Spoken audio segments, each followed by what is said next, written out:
it's Mo. It is December 18th and I have not started my monthly vlog style reading wrap-up, which is a video that I do every month talking about the books that I've read throughout the month, as close to when I've read them as I can manage to talk to you about them.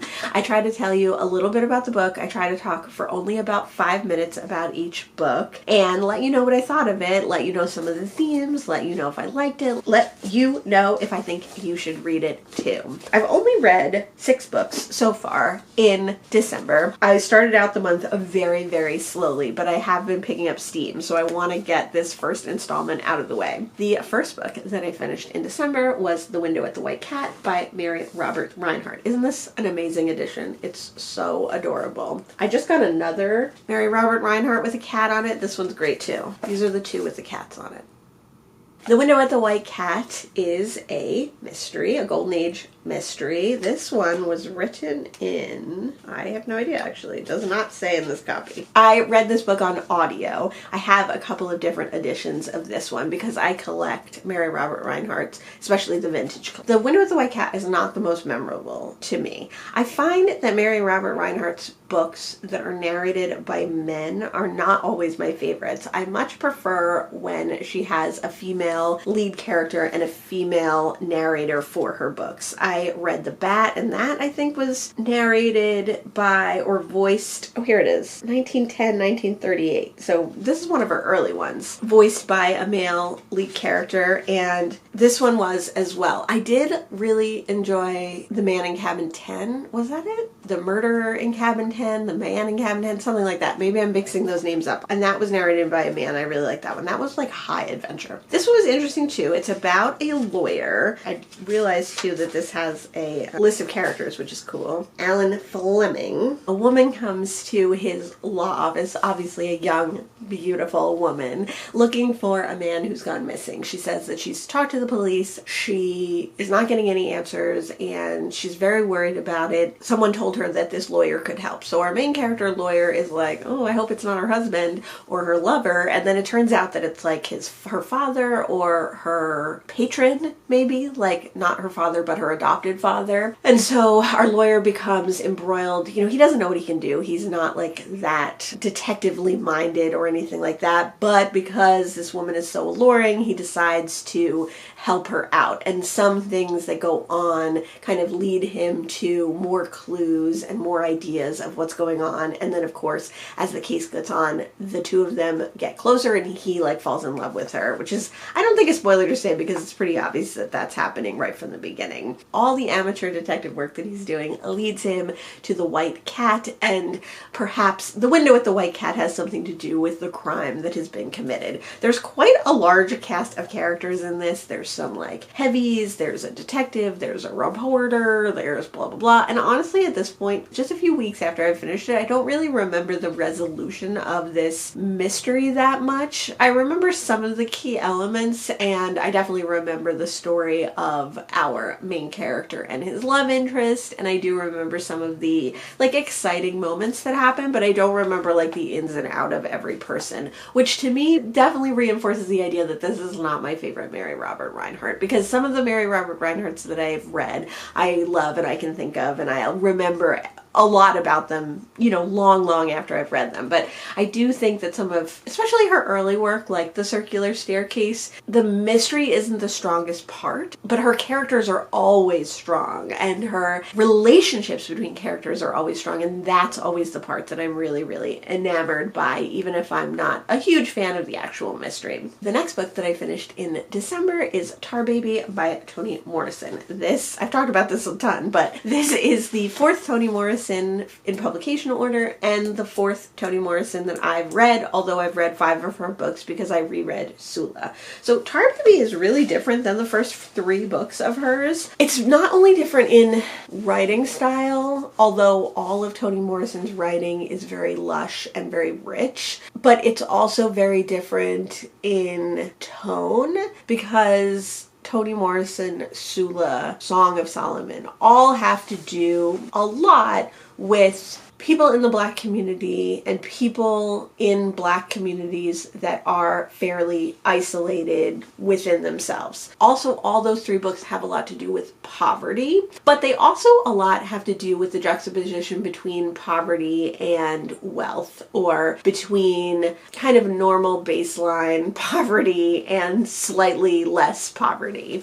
Whereas Tar Baby is very much set in an isolated setting, so there is not a lot of community going on. There is not much about the relationship to the Black characters to other Black people in those same environments, which I would say all 3 of her first books have.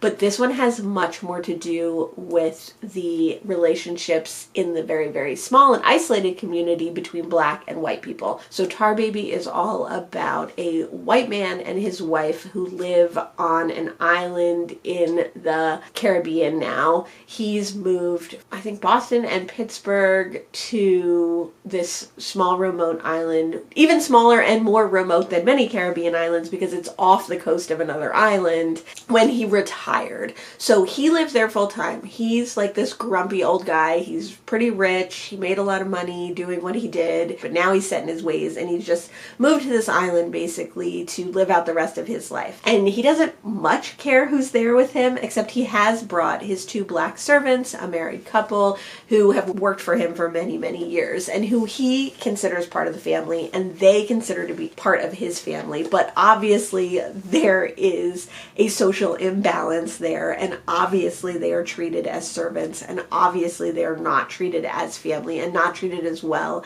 as they could be, within this tiny community. And then the man's wife comes back and forth. She goes back and forth between the city and, or maybe it's Philadelphia, the city and this island, because she doesn't love the island. She doesn't want to live there. So she has taken it on herself to learn how to drive the boat back and forth and stuff like that. But she is a little bit of like a ditzy, cotton-headed kind of person in a lot of ways. The 2 servants live there. I think it's the niece of the 2 servants has become the wife's personal assistant. It would help if I remember anybody's name, but I really don't. The only one that I remember is this niece's name, Jadine. So they call her Jade, and she loves her kind of adopted parents. The 2 servants, Onadine and Sydney, have basically adopted her. They have no children, so they think of her as her own children. And in a way, the wife, Margaret, has adopted her as well because her own son and her have a very strained relationship, and she dearly, dearly loves her son, but they have this very strained relationship. So in some ways, Jade is kind of standing in for all these people, standing in for the main rich man as well. Valerian, that's right, he had a weird name. The main rich man, Valerian, as well, as almost like a pseudo daughter. So he's paid for her to go to school. And this book mostly takes place over like a week or so before Christmas, where everyone is in this house together. And again, we see all the tenuous relationships that these people have, this tenuous family that they've created, and how each person is kind of fooling others and fooling themselves as to what their relationship is. Onadine and Sydney, the servants of this man, think of it as part of the family, but like they're employed by him, and their security is very tenuous with him. I mean, there's a ton going on, and it was fantastic. I loved it. It kind of comes to focus a lot on Jade later, but I would say that the main part of this book, the main thrust of this book, is really all about those tenuous relationships, and can Black and white people, when there is that power imbalance, ever truly be friends, be family, be community to each other. And then someone comes into the story who was actually introduced first and kind of shreds the light on all this stuff. So all the secrets, all the drama, all the resentment that people have been holding, all the tension that's been going on just below the surface is brought to a head when this new person enters the dynamic. I like that it had a very different setting and a very different subject matter in some ways to other Toni Morrison books, because it really a little bit took me by surprise. I think Song of Solomon and this one have really shown me, obviously, that like not all books are going to be the same. Clearly her first and second work have more similarities than her later works, even though there are common themes throughout all her books, and there are certain themes and aspects that probably will show up in all her books. It's just, she's just so amazing the way she does it, and her writing is just so incredible that it's a pleasure to read all of them and find out the differences and the similarities as you go. So if you have not read any Toni Morrison, I would definitely highly recommend her writing, of course. I still think Sula is my favorite place to start. That's where I started, and I think it's a great place to start. I think that the style of The Bluest Eye is a little bit confusing and non-traditional. And then I think Song of Solomon is really long and a little bit dreary, even though I really did enjoy that one. And this one is maybe almost a little too modern to start with her, so I think Sula is just like a great sweet spot. Something that does run through all of her books and is in this one as well, all the books I've read so far, and is in this one as well, is magical realism. The shimmering of the veil between reality and magic, I guess, or life and death, or people who are magic, and things like that. So there is a little bit of that in all the books that I've read by her so far. It's not super overt in a lot of them, and sometimes it's only one little part that has it. I don't think of her books as being magical realism books. I think of them being literary fiction. I think of them being more true life tales. So it's interesting how effortlessly she can weave in that magical realism, that fabulism, how much you understand as the reader that it is real as well. The next book that I finished in December was Oh My Mother, A Memoir in 9 Adventures by Connie Wang. I thought this book was good. I picked this one up, it's an ARC, at a little free library a few years ago. And I started reading it in November. I finished it in December on audio. So I started reading it physically. I only got about 10 pages in, plus another 10 pages for the introduction. And then I read it on audio. I was glad to have read it. It's basically a memoir of Connie Wang's relationship with her mother. I've read quite a few books about authors' relationship with their mother, so it's always interesting to see another one of those. It's also a lot about, of course, the immigrant experience and being an Asian American with a first-generation immigrant parentage. The common story of how Connie Wang's mother came, it's common, but they're not all the same. I don't mean to belittle the individual experiences of people coming over from other countries into America. But the common experience of expecting one thing when you try to come to America and receiving something very different. The analysis of how her mother thought of that and how that affected her mother and her mother's personality and Connie's relationship with her mother. I think, again, I've read quite a few immigrant stories like that, and they are always very interesting and very fascinating, especially because I do not have that experience. So I'm happy to learn from and read more about that experience always. But I think that Connie Wang sets you out in the beginning to believe that this is going to be almost a biography of her mother, almost more about her mother than about her. What made her mother that way? She says in the beginning of this that her mother was her first editor, that her mother read this, that her mother had input.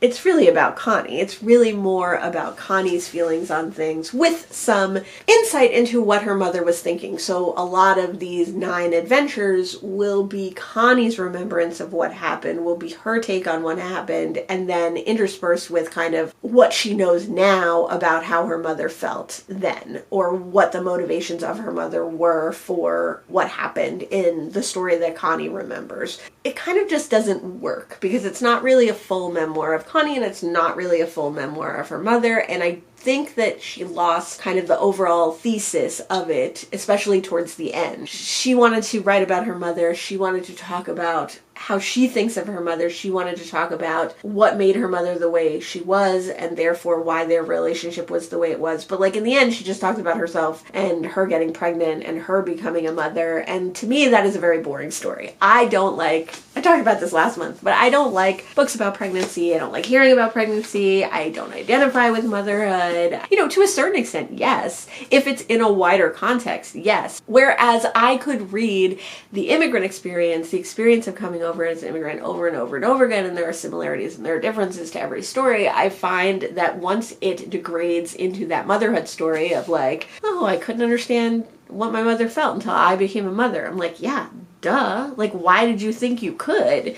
Obviously, I don't understand what my mother's experience was because I haven't been a mother. Obviously, I don't understand what the experience of motherhood is because I haven't been a mother. So, like, it just is it's very boring to me, one, but it's also just a very silly premise for a book in my mind because it's so unself-aware and so self-inquisitive or self-realized that it gets to be very repetitive. I've read the same thing in like several memoirs this year. I do think that this one was better than many of those. I'm speaking about that one from Brooklyn. I don't even remember the name, but it was not good. It's going to make my worst books of the year. This was absolutely fine. I enjoyed it. It was actually really interesting to hear about Connie's experience as a fashion editor for a fashion magazine and a fashion reporter and having to go all around the world to fashion shows and what that made her think of, how that she incorporated that into her life and how that became part of her life. There were a lot of very interesting things,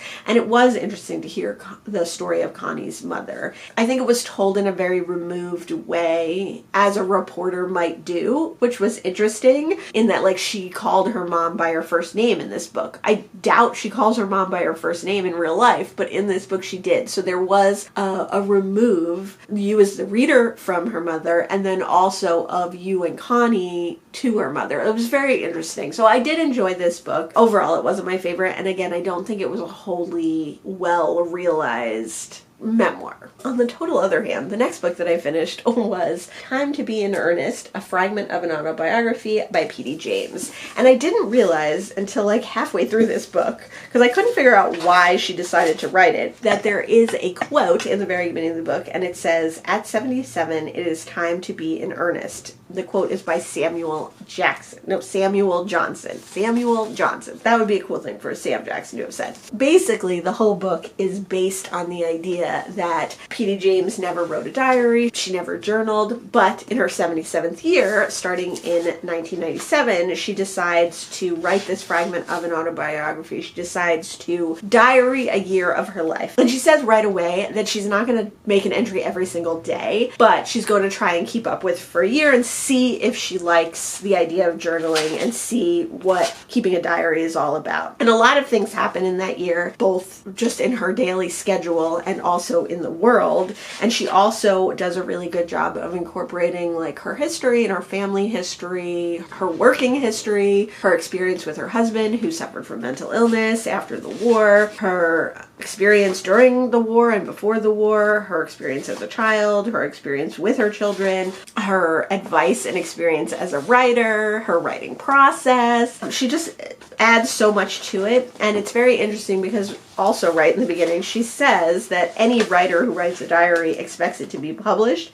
but this one is very clearly also intended for publication. So the way that she writes things, the way that she incorporates her history, the way that she very eloquently talks every day. I'm sure she does talk eloquently or did talk eloquently every day, but the way that she writes in this, it is obviously intended for publication. But I thought it was so interesting, fascinating to read a history, a memoir written this way. I love epistolary stories, whether they're nonfiction or fiction, so I love reading a diary. I love to see what people are doing day to day, which sometimes she does write about, or what they're thinking about, and how she incorporates her many different stories or ideas or themes that she wants to get across through her diary was really awesome. I tabbed a ton of stuff in this book. I thought it was so interesting. I put so many tabs at the bottom, and I definitely can't wait to revisit it at some point and see where those tabs were and what they were all about. And it really inspired me to work on journaling myself, but also it inspired me into how you could write a book and how you could write a nonfiction, and that not every book has to follow like the same formula, or not every memoir has to be your whole life or around a certain theme. Like she just made this around a year. So it was really, really fascinating. And I loved it. Opposed to kind of a lukewarm memoir, I thought this one was amazing. And if you're interested in people's diaries, which I now am more than ever, and I definitely plan to read more diaries in 2026, I would highly recommend.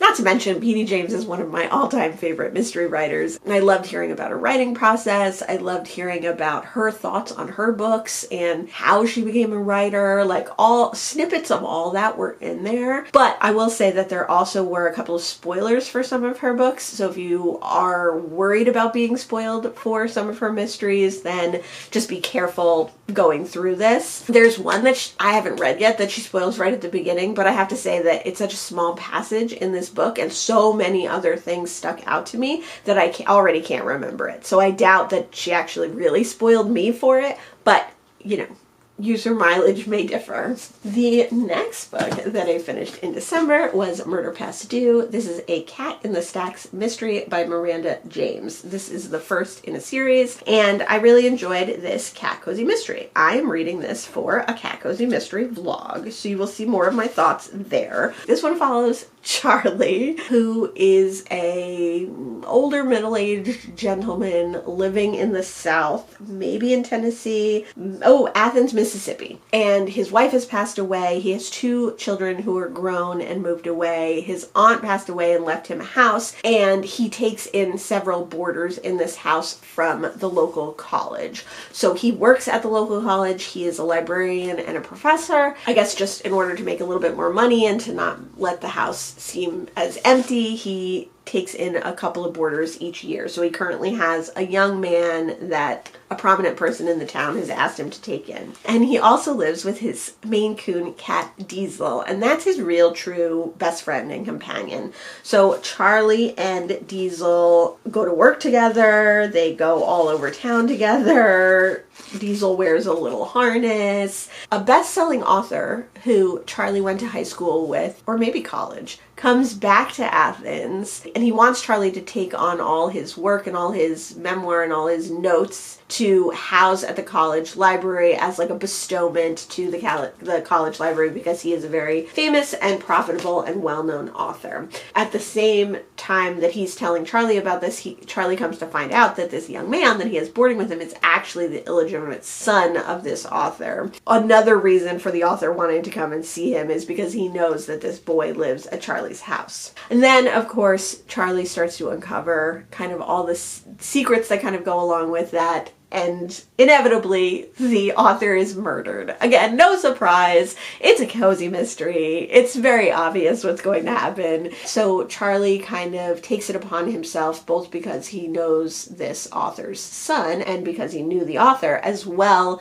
as some people urging him to kind of take this on and figure out the mystery. It's got a lot of traditional cozy mystery tropes in it, but I did like it. It's not got the most cat detective work in it. I feel like Diesel's more there as moral support rather than assistant to the detective, but I definitely plan on continuing on with the series. I will not be getting any more physical copies, though. I definitely could read these on audio. I think they're all on Hoopla, so I'll do that. But I like this one. The last book that I've read in December so far is Owls in the Family. I do have a physical copy of this, but I don't know where it is at the moment. This is a middle grade book. It's very short, by Farley Mowat. And I love Farley Mowat. I love Never Cry Wolf. It's one of my all-time favorite books and one of my all-time favorite movies. And I've read that one many times, but I haven't actually read another Farley Mowat book. So when I needed a very short audiobook, after finishing Murder Past Due on audio,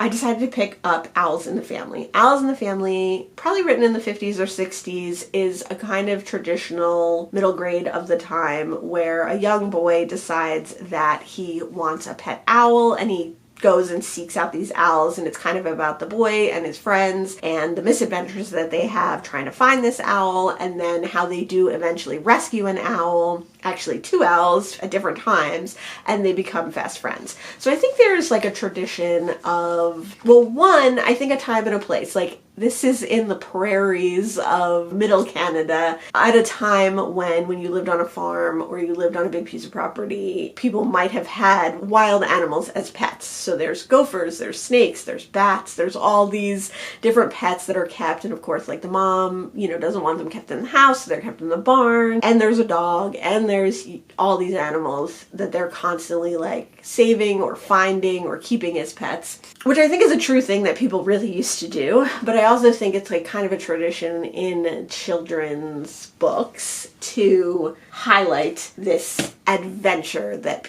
kids have of having lots of different pets. So in that respect, I enjoyed it. I think it was overall very sweet. I liked that none of the animals were really kept against their will or anything like that in the story, but there was a lot of animal violence, both natural and unnatural. So there is cruelty to animals. There are people torturing animals that then our main character like saves those animals, and there is natural animal death in that like the owls kill a cat and stuff like that. So for that reason, and because of my modern sensibilities and my like animal loving sensibilities and my sensibilities when I was a kid, I didn't love that they were like keeping animals as pets. Obviously, if you were rehabilitating animals like the owls, that makes sense. But keeping the gophers and all those other things took it down a notch for me personally. I think something that I was always taught in school and by my parents was that like wild animals are wild animals and they are happier being wild animals. I've had that discussion about house cats too,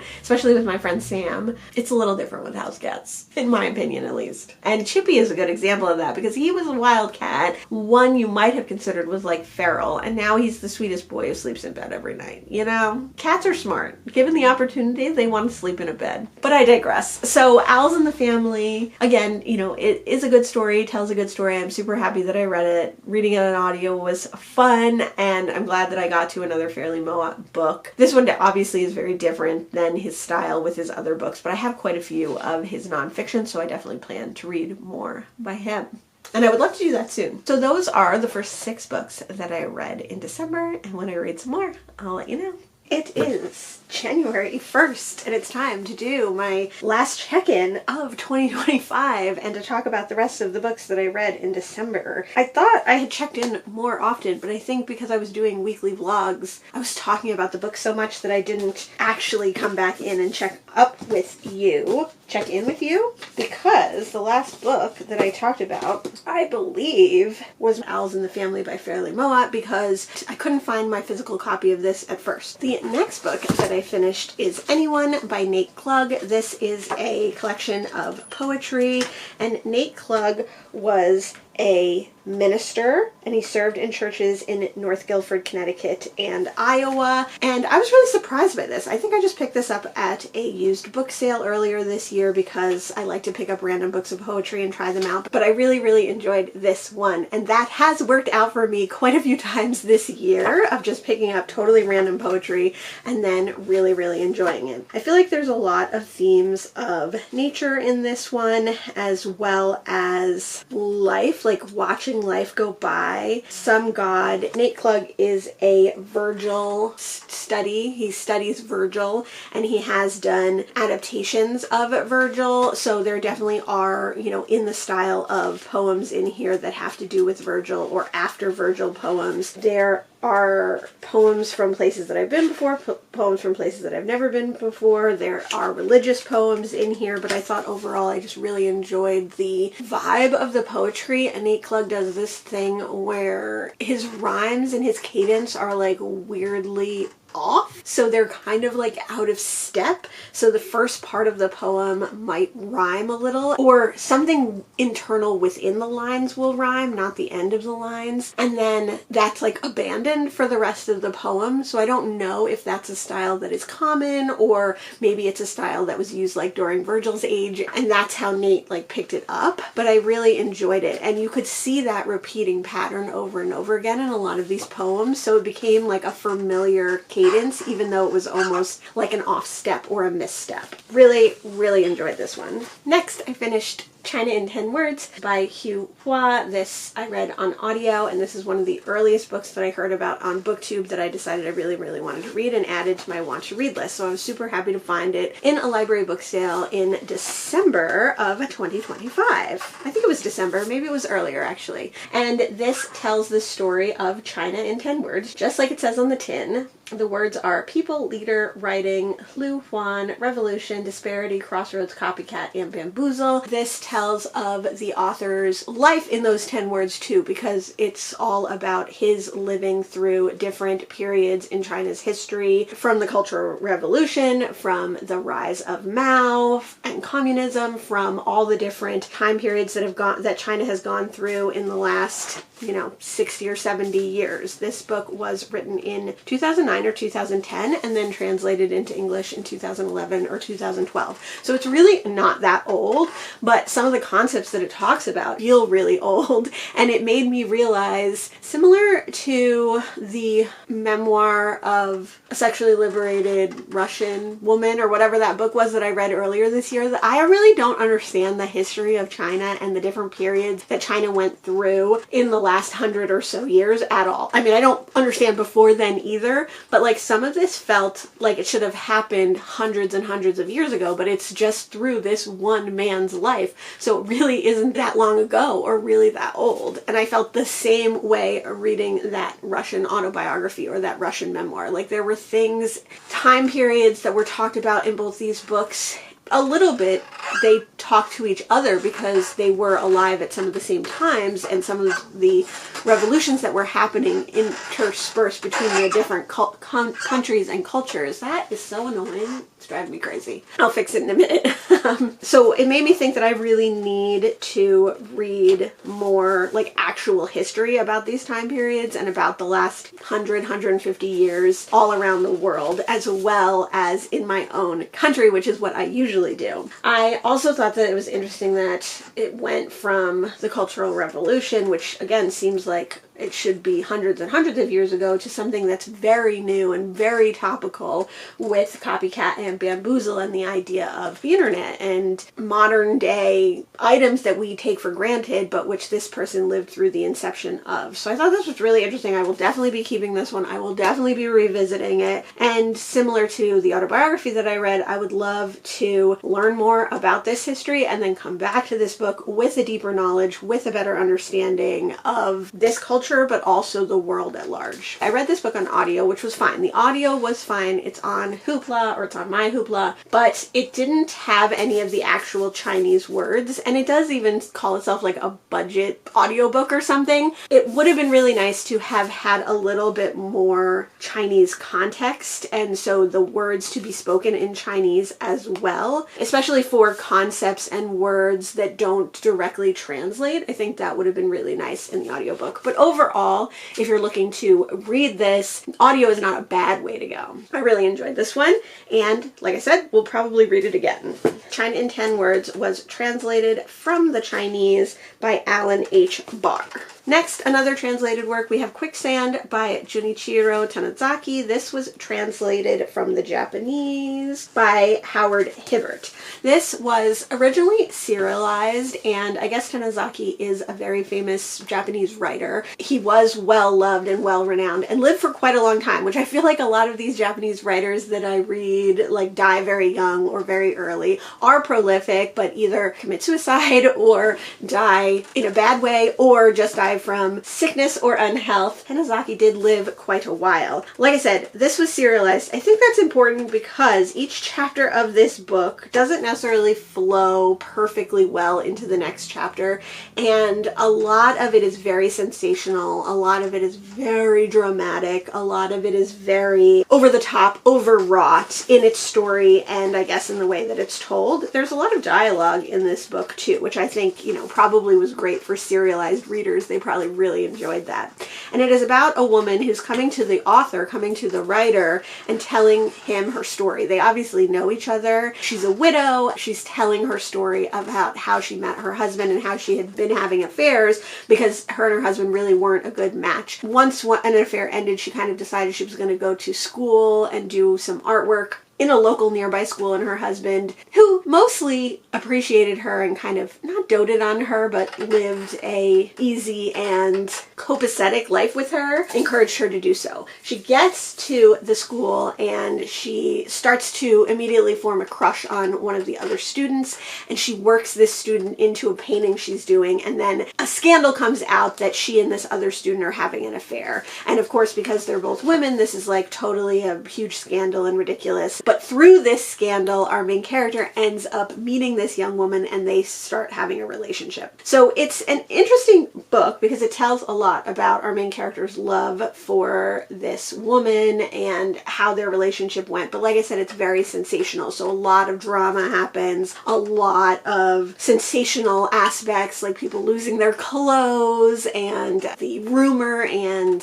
scandal of it all, of two women being together, and how our main character and her husband dealt with this. It's very tongue-in-cheek, is what I realized. And that doesn't necessarily come through in the translation. I don't know if it actually came through in the writing, if it's just cultural. It's hard to tell with Japanese writing, especially from this time, because like even the sensational aspects, like the sex scenes, are basically fade to black and basically implied. This was originally published in 1947 and serialized from 1928 to 1930. You know, they don't actually say that the women are having sex, but like they're definitely having sex. A lot of the emotion, a lot of the actual action is inferred. So sometimes that makes it difficult to read books of this time from Japan. I also couldn't figure out where this one was going, and like I said, I think what I came to realize was it was very actually silly and tongue-in-cheek, and the end of the book, the very, very, very end, really made me look back on the book in a totally different light and realize that it was a very farcical, melodramatic comedy slash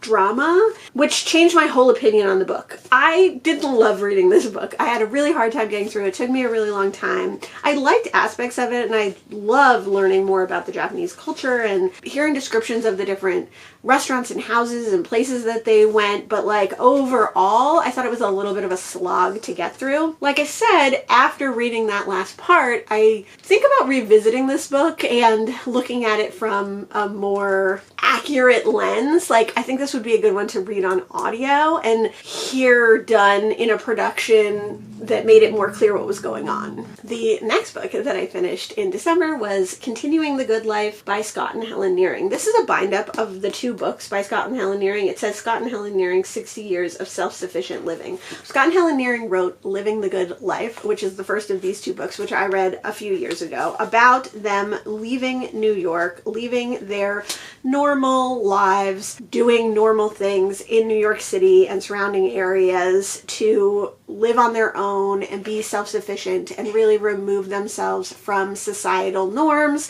in Vermont. So they buy a piece of property in Vermont and they teach themselves everything to live sustainably, to live off-grid, to live outside of society. So they grow all their own food, they make all their own buildings, they repair all their own items, clothing, furniture, equipment. They use a barter system whenever they can. So they do barter with people who live in the area, they do barter with friends, they have people come and help them to stay on their property, and all sorts of different things like that. And eventually they do start maple sugaring in Vermont and selling that and using the profits to maintain their sugaring and to use as like cash money when they can, because no matter how much they want to be outside of normal society and live on their own and live remotely and live sustainably, like obviously they do have to interact in some ways with America and with American life. So in Continuing the Good Life, Vermont gets too crowded for them and a giant ski resort opens right near their home, and they've already like kind of parsed out a lot of their land and given it away to people or traded it to people, and they decide that they are going to find a new place to live, so they move to Maine. They buy a farm in Maine that is mostly crumbling and falling apart, and for the next, I don't know, 50 years or however long they lived, they maintain that farm and they do all the things that they did in Vermont. So they till and plow the fields and create a garden that is their main source of food. They build all their own buildings out of rock structures. They move land land, they have animals, they have people come and help them, they use a barter system, and their cash crop in Maine is raising cultivated blueberries, domesticated cultivated blueberries, which ties in nicely with New Jersey. As we all know, we love blueberries here at this house and in New Jersey in general. I love books like this on living sustainably. I love the idea of people making their own lives and living outside of cultural and societal norms, of creating their own culture, and of really deciding that they do not want to participate in the bad things that society has to offer in America from the 1930s and onward, according to Scott and Helen Nearing. Money, debt, loans, capitalism, consumerism, war, eating meat, all of those things are things that they decided they weren't going to participate in and didn't do that. Moved somewhere, lived somewhere, and created the life that they needed to create so they didn't have to. And I love books like that, and I've read quite a few. The Good Life and Continuing the Good Life is definitely more instructional than a lot of the books that I've read. So it does talk about Scott and Helen's Nearing, and especially the first book talks about how they met and their life at the time of moving to Vermont.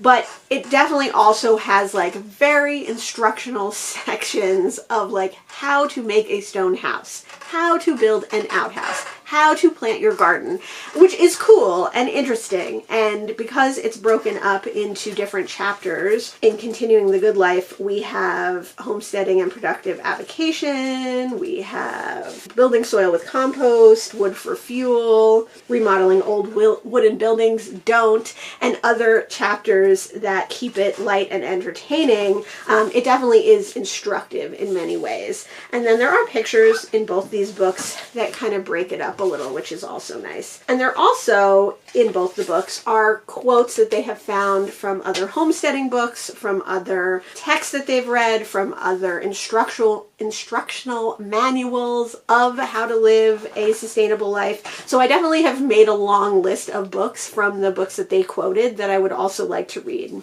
I think that the Scott and Helen Nearing in general are very regimented. They're very, very, very, what's the word?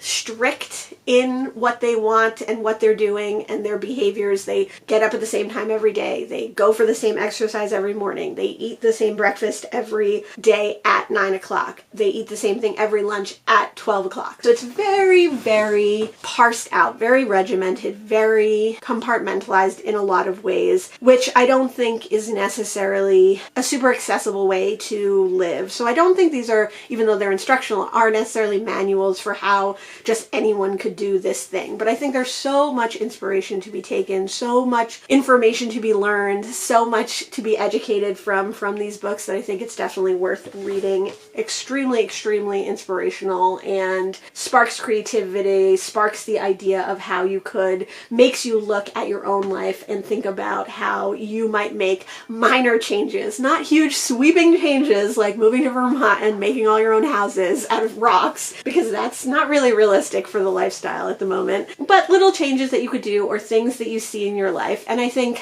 certainly with things like vegetarianism, reading this, again, this first book was originally written starting in like the 30s, is inspirational when we are still at a time, somehow almost 100 years later, where vegetarianism is often like looked down upon. So it's very motivating and very inspirational, and I'm so happy to have read the second one, and I will definitely revisit these again and again, but I'm happy to have like completed these two books. It definitely made me deep dive into more of their lives, read the Wikipedia page, want to learn more and read more of their books, and also read more books like this. The next book that I finished in December is Rental House by Wang. Got this signed copy at a library sale. I'm really excited to have read this. I don't know if I really enjoyed it. It's kind of divided into two parts. In the first part, we meet our two main characters, a married couple who live and work in Manhattan and who are renting a home on Cape Cod for the first time. They've never gone and rented a house and lived that kind of extravagant lifestyle of vacationing on the Cape. So our main character and the person who this book is told from is the wife. She is Asian American American, Chinese American, and it talks a lot about how she picked the house and how there needed to be a spare room because they want their parents to come, and the differences between their parents, hers being Chinese first-generation immigrants and her being first-born American immigrant, and then about his family who are like poor Southern white. Just the different vibes of the family, how this couple got together, how they met, how they decided to get married, like what the interracial marriage means to them, both of them. Our main characters, Carew and Nate. Again, it's all told from Carew's perspective, but you get a good chunk of like thoughts from both of them. Then part 2 skips to when they just after the main part of the pandemic, rent another house in upstate New York. And the expectations they have for renting houses, the expectations they have for vacations, and how the vacations go for the couple, Carew and Nate and their dog, and how their parents coming to visit and what that means. So I really like the first part of this a lot more. It reminded me a lot of a book that I read in November, The Anthropologist, in that it was like this very loving couple kind of against the world, and how them as a couple made them different from everyone else and also the same as everyone else, and then also their particular marriage in The Anthropologist, them being foreigners in the place where they settled, and in Rental House, them being an interracial couple, like how that kind of set them apart from most people. It talks a lot about like friendship and family connection, found family, and growing older and not being able to find friends easily or to maintain relationships easily. And I really like that first part. The second part I didn't like as much. It got a little monotonous, and I got a little bit more about the families. The voice got a little bit more like whiny. It does take place quite a few years after the first part, and Carew has changed a lot in that time, and their relationship has changed a lot in that time, and it became more just about, I don't know exactly. It was always about their relationship, so I don't know exactly what part I didn't like. Maybe it was just the direction that the relationships took that I didn't really love, but I did think it was really interesting, and I'm very happy to have read it. I don't know about keeping this one. Maybe I will keep it for a little while because I think it is in conversation with The Anthropologist, which I really did enjoy. So it might be worth like maybe looking at them back to back. The last book that I read in December and the last book that I read in 2025, or finished at least, is You Can Be the Last Leaf, Selected Poems by Maya Abu al-Hayat. This is translated by Fadi Joda,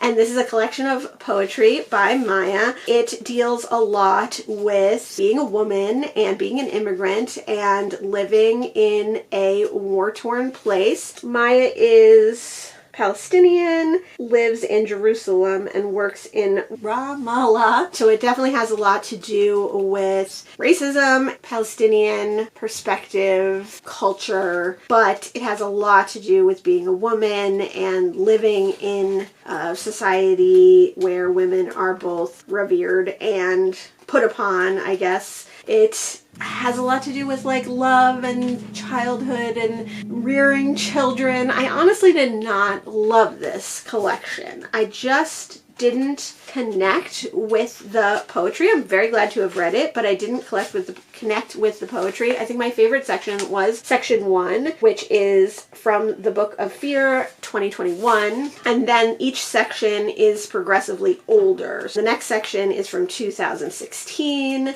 the next section is from 2012, and so on and so forth. I just didn't connect with the writing. I didn't feel anything from this poetry. I tabbed very, very little at the bottom. I didn't like the cadence. I didn't like the style. I didn't love the subject matter. I mean, obviously it's not something that I have personally dealt with, but that shouldn't mean that I can't connect with the like feeling and vibe of the poetry, but I just did not in this case. I'm always happy to read translated poetry, especially. It must be so hard to translate poetry, hard to translate anything, but even harder to translate poetry. And, you know, maybe it was the translation that I didn't love. Maybe I should try a different work of Maya's. It's one that I'll keep on my shelves and revisit and maybe try to get more out of another time. So those were the 12 books that I read in December. I had a great reading year. I read a lot of different things. I had a great reading month.